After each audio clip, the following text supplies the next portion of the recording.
Today's video is going to be on what kind of bedding you should keep in your bunny's yard or run or enclosure. And I'm going to try to keep the video a little shorter and talk mostly about outdoor areas because that's mostly what we have at Heavenly Meadows.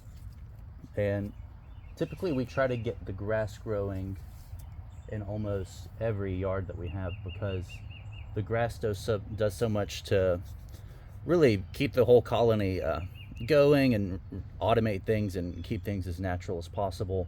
And one of the benefits is obviously grazing the bunnies.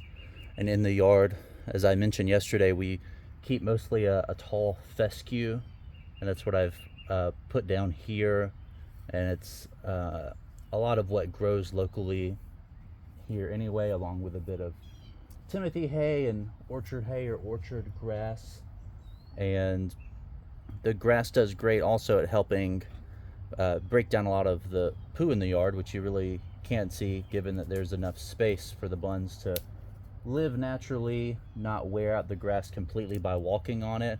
So we've finally figured out what the appropriate amount of space is to keep the grass growing while having a large amount of bunnies out in the yard without them killing it off, and then you getting kind of dirt or mud, which is what can happen and does happen to us given the amount of rain we get and the type of soil bedding we have. And in areas where you can't keep the grass growing, which is a problem we do kind of suffer from, you can see over in the lion head area, which this isn't a great shot of it. I'll pick the camera up a little bit. The grass doesn't grow as well over there because the lion heads have a much better canopy from a lot of the trees and the vines. And they have a bit of grass that grows in the yard, but they have mostly just a soil bedding with a lot of leaves in there now, as the leaves are just constantly falling off due to the amount of rain and kind of storms that we get.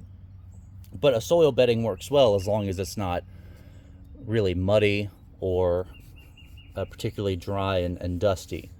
So the buns like that just as well, and they still get a bit of grazing done over there because they have the leaves on the trees and vines and some of the grass along with their pellets. You could also do something like wood chips or wood shavings, but when we tried that in California, we found that the droppings from the buns would just get mixed into the wood shavings, and eventually it would, or not wood shavings, but wood chips, and it would eventually just get a little too gross to deal with, and it's very hard to separate the droppings from the I know I keep losing the word. It's very hard to separate the droppings from the mulch in the yard, so we moved away from ever considering a mulch kind of cover. And then harder solutions like rocks and concrete, they're just going to be too hard on the buns' feet, so we really try to stay away from those. The buns will get sores on their feet, and of course we don't use any cages here, so nothing with like a metal bottom. If you do have some sort of tray at home, we recommend that it be a plastic tray of some sort. So that's pretty much it. If you have any questions, please let us know.